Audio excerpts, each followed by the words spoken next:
ناظرین السلام علیکم۔ قرآن کریم یہ ایک ایسی کتاب ہے جو ہم لوگوں کے لیے بہت مقدس ہے۔ یہ ہم مانتے ہیں کہ یہ اللہ سبحانہ و تعالیٰ کے لفظی لفظ ہیں، یعنی ڈائریکٹ جو اللہ سبحانہ و تعالیٰ نے فرمایا ہے وہ جناب جبریل کے ذریعے انہوں نے رسول اللہ صلی اللہ علیہ وسلم پر نازل کیا، اور یہ ہمارے لیے ایک جامع رہنما کے طور پر کام کرتا ہے۔ آج ہم اگر دیکھیں تو ہماری زندگی کے اخلاقی، روحانی، ذاتی اور کئی ایسے سماجی معاملات ہیں جن کے قوانین ہمیں فراہم کرتا ہے۔ تو آج بھی ہم جانیں گے کہ قرآن کا جو سورہ بروج ہے، کیا آج اس زمانے میں ہمارے لیے کسی طرح یہ پیغام پہنچا رہا ہے یا کسی طرح ہمارے لیے یہ ریلیونٹ ہے، اور ہم سے یہ سورہ کیا کہہ رہا ہے۔ اور اس میں ہمارا ایک بار پھر ساتھ دے رہی ہیں ذاکرہ اعظمی زہرا رضوی۔ السلام علیکم آپا۔ وعلیکم السلام ورحمۃ اللہ وبرکاتہ۔ آپا سورہ بروج کے بارے میں آپ ایک مختصر تعارف پیش کریے۔ اس میں کتنی آیتیں ہیں، کہاں نازل ہوئیں، کون سے سورے میں، کون سے پارے میں یہ پایا جاتا ہے؟ اعوذ باللہ من الشیطان اللعین الرجیم، بسم اللہ الرحمن الرحیم۔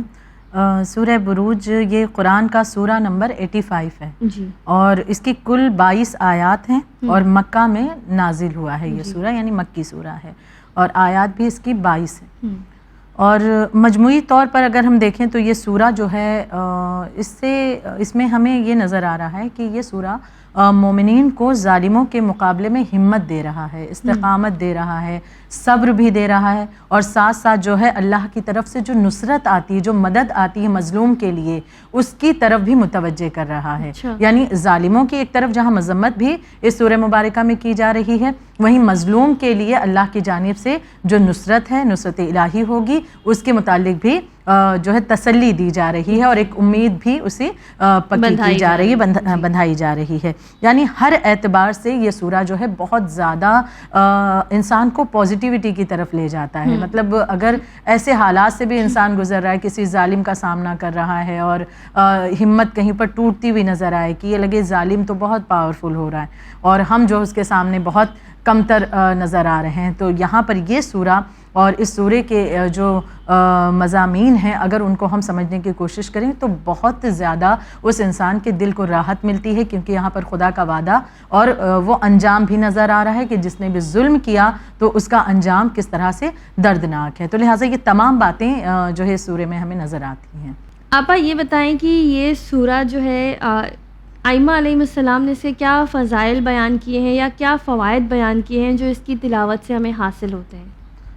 جی خیر، اگر فضیلت کے اعتبار سے دیکھیں تو رسول خدا صلی اللہ علیہ وآلہ وسلم کی ایک حدیث مبارکہ ملتی ہے کہ آپ بیان فرماتے ہیں کہ جو شخص اس سورے کو پڑھے تو اللہ اسے ان افراد کی تعداد سے جو نماز جمعہ میں جمع ہوتے ہیں اور ان کی تعداد سے جو یوم عرفہ میں عرفات میں جمع ہوتے ہیں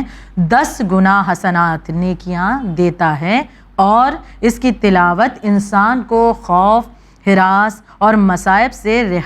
رہائی بھی بخشتی ہے۔ یعنی کہ یہاں پر ہم دیکھیں کہ اجر و ثواب تو یقیناً اپنی جگہ ہے، لیکن جہاں پر اتنا بڑا ثواب ہے کہ نماز جمعہ میں جو لوگ جمع ہو رہے ہیں ان کے برابر کا، اور پھر ان کی تعداد، اور پھر جو یوم عرفہ میں عرفات میں جمع ہوتے ہیں ان سے 10 گنا حسنات نیکیاں اس انسان کو مل رہی ہیں جو اس سورے کو سمجھ کر کے اور صحیح طریقے سے تلاوت کر رہا ہوتا ہے۔ اور ایک بہت بڑی چیز، پیاری چیز کی اس کی تلاوت رسول اللہ کا ہی جملہ ہے کہ بیان فرماتے ہیں کہ انسان خوف و ہراس اور مصائب سے رہائی اسے میسر ہوتی ہے۔ اب خوف کو اگر ہم سمجھیں، آج بہت سی چیزوں کا انسان جو ہے خوف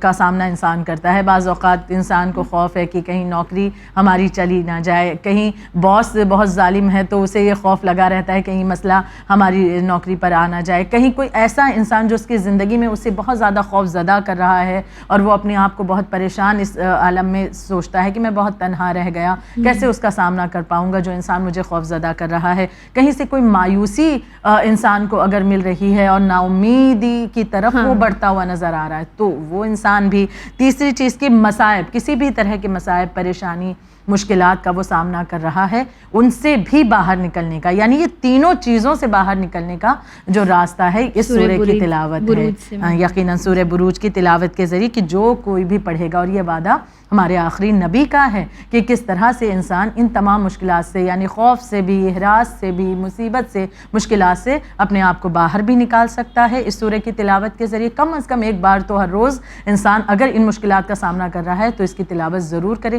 22 آیات پر مشتمل سورہ ہے، بہت زیادہ وقت بھی نہیں لگے گا انسان کو، لیکن کتنا بڑا فائدہ ہے. انسان کسی سے خوف زدہ ہوتا ہے تو کئی لوگوں کو ایسے تلاش کرتا ہے کہ کوئی اس کے خوف سے ہمیں بچا لے. ڈائریکٹ کیوں نہ ہم اس کلام الہی کے ذریعے اپنے پروردگار عالم سے ہی مدد مانگیں، اس سے نصرت مانگیں. تو لہٰذا یہ تمام فوائد بھی سورہ کے ہیں. جی خواہ آپا، سورہ بروج کے کیا معنی ہیں؟ بروج یعنی کیا؟ بروج دیکھیے برج سے بنا ہوا ہے، اور بروج یعنی کئی برج ہیں. اگر ہم آسان لفظوں میں سمجھیں جیسے کہ ہم نکشتر کہہ سکتے ہیں ہندی میں، یا کانسٹیلیشنز کی انگلش میں، تو یہاں پر ان چیزوں کی چونکہ بہت اہمیت ہے، لہٰذا اللہ نے ہم قرآن میں دیکھیں کہ ایک انداز ہے قرآن مجید کا کہ بہت جو اہمیت والی چیزیں ان کی قسمیں کھائی گئی ہیں، کہیں پر کسی اعتبار سے، کہیں پر کسی اعتبار سے. تو اس سورہ کا آغاز بھی جو ہو رہا ہے وہ بروج کی قسم کھا کر کے کیا جا رہا ہے، یعنی کہ جو نکشتر ہیں انسان کی زندگی میں ان کی بہت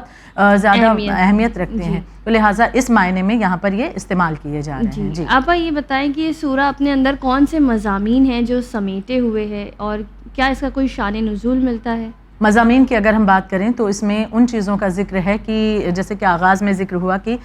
ظالموں کی مذمت بھی کی گئی ہے، کچھ ظالموں کے ظلم کا ذکر بھی مل رہا ہے، ان کے انجام سے بھی جو ہے باخبر کیا جا رہا ہے. تو یہ تمام چیزیں لی گئی ہیں. اگر ہم آغاز میں دیکھیں تو اس سورے میں دشمن کس طرح سے مطلب ایمان والوں کو جو تکلیف دے رہے ہیں، تکلیف دیتے تھے، ان باتوں کا ذکر پروردگار عالم نے کیا ہے. پھر اس سورے میں ظالم بادشاہ کا ایک ایسا ظالم بادشاہ جس نے بہت زیادہ زیادتی کی تھی اور بہت قتل عام کیا تھا، اور اصحاب اخدود کا واقعہ بھی اس سورہ مبارکہ میں ملتا ہے. اور یہ وہ کہ جنہوں نے خندق کھودی تھی اور بہت بڑی آگ تیار کی تھی اور اس میں کئی لوگوں کو جو ہے زندہ جلا دیا تھا، اور جو کچھ باقی بچ گئے تھے انہیں تلوار سے قتل کر دیا تھا. تو ان کے ظلم کا بھی ذکر اس میں ملتا ہے، لیکن یہ بھی پایا جاتا ہے کہ وہ لوگ اس ظالم کے سامنے مطلب اس کے سر نہیں جھکایا ان لوگوں نے، اور جو ہے اس دنیا سے اس طرح سے انہیں ہٹا دیا گیا. اس سورے کے دوسرے حصے پر اگر ہم دیکھیں تو ان لوگوں پر تنبیہ یہ سورہ کر رہا ہے جو ایمان سے دور ہیں، اور انہیں عذاب کی خبر بھی دی گئی ہے کہ جو ایمان سے دور رہے ہیں یا چاہے ظلم کے اعتبار سے تو وہ اور بھی برائیاں، تو انہیں باخبر کیا جا رہا ہے اور عذاب کی بھی خبر دی گئی ہے. اس کے بعد والے حصے میں ہم دیکھیں تو گزشتہ زمانے میں ظالموں کا بھی ذکر ہے، یعنی کہ فقط یہ نہیں کہ اس اصحاب اخدود اور جو بادشاہ ایک ظالم تھا اس کے ظلم کی باتیں ہیں، بلکہ اس سے بھی بہت پہلے کہ جو ظالم گزرے تو ان کے بھی انجام سے باخبر کیا گیا ہے، تاکہ جب انسان ایک مرتبہ مطالعہ کرتا ہے تو اس کا ذہن کھلتا چلا جائے، اور کہ واقعاً ظالم کا جو انجام ہے وہ ہمیشہ دردناک ہوتا ہے، اور کبھی بھی ظالم کا انجام بہتر نہیں، کیونکہ خدا ظلم کو پسند نہیں کرتا. تو یہاں پر کچھ حصے میں فرعون اور سمود کی داستانیں بھی پیش کی گئی ہیں، اور ان پر جو عذاب ہے اس کا بھی ذکر کیا گیا تاکہ جو مظلوم ہیں ان کے دلوں کو راحت ملتی ہوئی نظر آئے. تو یہاں پر یہ چیزیں ہیں، اور اس کے بعد مومنین کے دلوں کو تسلی دی جا رہی ہے. اور آخری حصے میں اس سورہ مبارکہ کے قرآن مجید کی عظمت کو بھی بیان کیا گیا ہے، اور وحی الہی کی سب سے زیادہ اہمیت کی طرف اشارہ بھی کیا گیا، اور اسی طرح سے اسی مفہوم پر آ کر کے یہ سورہ جو ہے اختتام پذیر ہو رہا، ختم ہو رہا ہے. یعنی آخر میں قرآن مجید کی عظمت کو بھی بیان کیا گیا، کیونکہ اسی قرآن مجید کے ذریعے دیکھیں کہ یہ تمام باتیں پہنچ رہی ہیں. تو بہت سے ایسے سورے ہم دیکھیں کہ جہاں پر باتیں شروع ہو رہی ہیں کبھی قیامت سے، کبھی کسی اعتبار سے، لیکن آخر میں آتے آتے پھر سے ایک مرتبہ انسان کو اللہ باخبر کر رہا ہے کہ یہ عظیم کتاب قرآن مجید کے ذریعے سے تمہیں یہ باتیں پتہ چل رہی ہیں کہ جس کے ذریعے سے تم اپنے آپ کو اپنے اندر ایک انقلاب لا سکتے ہو، اپنے آپ کو بہتر بنا سکتے ہو، اپنے آپ کو نا امیدی سے نکال سکتے ہو، اپنے آپ کی ایک ڈھارس جو ہے تمہارے دل کو بنتی ہوئی نظر آئے گی. تو آخری حصے میں ان تمام باتوں کا بھی ذکر کیا گیا ہے. ابھی آپ نے کہا کہ اصحاب اخدود، اس کے بارے میں بتائیں کہ کون ہے یہ اصحاب اخدود، کیا ہوا تھا ان کے ساتھ؟ جی خواہر، یہ اصحاب اخدود کی داستان بہت ہی مشہور ہے، اور جب بھی ہم سورہ بروج پڑھتے ہیں تو اس کی تفسیر کو جب جاننے کی کوشش کریں تو یہ واقعات بہت سی تفسیر کی کتابوں میں سورہ بروج کی تفسیر میں ہمیں یہ واقعہ مل جائے گا کہ اصحاب اخدود کون لوگ تھے اور ان کا کیا قصہ تھا۔ اگر ہم پہلے لفظ اخدود کو سمجھیں تو یہ اخدود جو ہے عظیم گڑھے اور خندق کے معنی میں ہے۔ خندق بڑا سا گڑھا، جی، تو اس کے معنی میں لیا جاتا ہے، اور یہاں پر بڑی بڑی خندقیں مراد ہیں۔ اخدود سے مراد بڑی بڑی خندقیں تھیں کہ جہاں پر آگ جو ہے لگائی گئی تھی، اور پھر اس آگ میں جو ہے بہت سے لوگوں کو زندہ جلایا گیا تھا، پھینکا گیا تھا، اور بہت بڑا ظلم ان کے اوپر ڈھایا گیا۔ اور مفسرین اور مورخین کہتے ہیں کہ اس میں کچھ اختلاف بھی ہے، لیکن زیادہ تر جو مشہور ہے وہ یہ ہے کہ سرزمین یمن کا ایک قبیلہ تھا، اور اس قبیلے کا نام تھا حمیر، اور وہاں کا ایک بادشاہ تھا ذونواس کے دور کا یہ واقعہ ہے۔ اور یہ معاملہ کہ ذونواس ایک ایسا بادشاہ تھا کہ جو یہودی ہو گیا تھا، اور اس کے ساتھ ساتھ اس کا جو قبیلہ ہے وہ بھی یہودی ہو گیا تھا۔ اب ذونواس کو ایک مرتبہ یہ خبر دی گئی کہ نجران جو کہ یمن کا ایک شمالی حصہ تھا، تو وہاں پر کچھ عیسائی رہتے ہیں، اور کیوں نہ ان عیسائیوں کو بھی جو ہے یہودی بنا لیا جائے۔ تو اس کے لیے اسے کہا گیا، اور پھر یہ ایک مرتبہ نجران کی طرف روانہ ہوا ذونواس جو بادشاہ تھا۔ اب یہ جب روانہ ہوا، یہاں سے نکلا نجران، جانے کے بعد اس نے عیسائیوں سے کہا کہ یہ یہودی مذہب کو قبول کر لیں، لیکن ان لوگوں نے انکار کیا۔ اب جب ان لوگوں نے انکار کیا تب اس نے حکم دیا کہ ایک بڑی سی خندق بنائی جائے، بڑا سا گڑھا، یعنی اخدود جو یہ پورا واقعہ اس اعتبار سے کہ بڑی سی ایک خندق بنائی جائے، آگ اس میں جلائی جائے، اور جو لوگ نہیں آنا چاہتے ہیں، یہودی مذہب کو نہیں قبول کر رہے ہیں، ان عیسائیوں کو اس آگ کے حوالے کر دیا جائے۔ اب اتنا کہنے کے باوجود بھی بہت سے عیسائی تھے، وہ اپنی بات پر رکے رہے، لیکن اس نے اس کام کا حکم دے دیا، اور کئی لوگوں کو اس نے زندہ اس آگ میں جلایا، کچھ لوگوں کو تلوار سے قتل کرایا، یہاں تک کہ تعداد ملتی تقریباً 20,000 افراد کا قتل اس نے کیا ہے۔ یہاں پر ایک جملہ بے ساختہ دل چاہتا ہے کہنے کا کہ دین اسلام کتنا پیارا مذہب ہے، خاص کر ان لوگوں کے لیے یہ جملہ کہ جو یہ کہتے ہیں کہ دین جو ہے جبر کے ساتھ پھیلا، کہ جب مباہلہ میں رسول خدا صلی اللہ علیہ وآلہ وسلم سے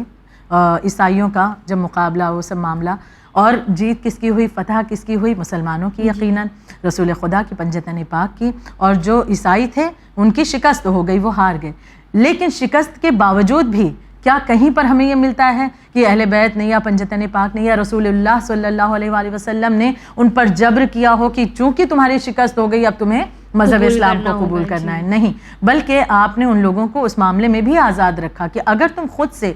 دین اسلام کی طرف آنا چاہتے ہو تو تمہارے لیے ویلکم ہے، لیکن کوئی جبر نہیں تھا، ان پر کوئی زیادتی نہیں تھی، یہاں تک کہ ان کے عبادت خانوں کو بھی کچھ بھی اذیت نہیں دی گئی کہ عبادت خانے بھی ان کے ہیں تو لہٰذا اسے بھی کوئی تکلیف نہ پہنچائی جائے، اسے نہیں توڑا جائے۔ یہ اگر اپنے دل سے اپنی مرضی سے آنا چاہتے ہیں اسلام کی طرف تو ٹھیک ہے، لیکن کوئی جبر نہیں۔ یہاں پر ہم دیکھ رہے ہیں کہ اس یہودی بادشاہ نے اس ضد میں کہ میرے مذہب کو قبول کریں، اس نے یہ ظلم و زیادتی کی، 20,000 کے تقریباً افراد کو جو ہے اس نے اس طرح سے جلایا اور قتل کیا۔ ایک شخص اس میں سے بچ گیا، وہ قیصر روم کے پاس چھپتا چھپاتا پہنچا، اور وہاں جا کر اس نے پوری داستان بتائی کہ اس طرح سے عیسائیوں کا جو ہے قتل عام کیا گیا ہے۔ اس بادشاہ نے کہا کہ چونکہ روم جو ہے وہاں سے دور ہے یمن سے، لہٰذا جو نزدیک کا علاقہ ہے حبشہ، وہاں کے بادشاہ کو میں خط لکھتا ہوں، وہ تمہاری مدد کریں۔ لہٰذا اس نے ایک خط لکھا اور یہ شخص وہاں پر پہنچا، حبشہ کا جو بادشاہ تھا۔ پھر اس نے ایک مرتبہ اس بات کا ارادہ کیا کہ جو ہے ذونواس بادشاہ یہودی، اس سے اس ظلم کا بدلہ لینا ہے، اور پھر تاریخ میں موجود ہے کہ گھمسان کا جو ہے جنگ ایک اس طرح سے ہوئی ہے اور مقابلہ ہوا، اور اس میں ذونواس جو ہے اس کی شکست ہو گئی، تباہ و برباد ہو گیا۔ اور یہ بھی تاریخ میں موجود ہے کہ عالم انسانیت میں دیکھا جائے تو یہ پہلی آگ کی بھٹی تھی جو تیار کی گئی تھی، اور اس میں اتنے ہزاروں کی تعداد میں لوگوں کو جلایا گیا۔ اللہ نے جو کہا ہے کہ ظالم کا انجام دردناک ہوگا، تو اس کو زمانے نے دیکھا بھی ہے کس طرح سے کہ جس طرح سے یہودیوں نے ایک آگ کی بھٹی تیار کی تھی کہ جو ہماری طرف نہیں آ رہا یا ہماری باتوں کو جو نہیں مانے گا تو ہم اسے اس طرح سے جلا دیں گے، آگ کے حوالے کر دیں گے. تو یعنی کہ یہ ظالم شخص جو بھی ایک بشر ہے یا ایک پورا قبیلہ ہے یا ایک پوری قوم ہی کیوں نہ ہو، کوئی بھی اگر کوئی ظلم کر رہا ہے کسی بھی انسان پر، خداوند عالم نہیں پسند کرتا کہ کسی بھی انسان پر ظلم کیا جائے. اس انسان کا انجام اس دنیا میں بھی پوری دنیا دیکھتی ہے اور آخرت میں تو یقیناً اس کے لیے بہت بڑا دردناک عذاب اللہ نے وعدہ ہی کیا ہے. اور ساتھ میں جو مظلوم ہیں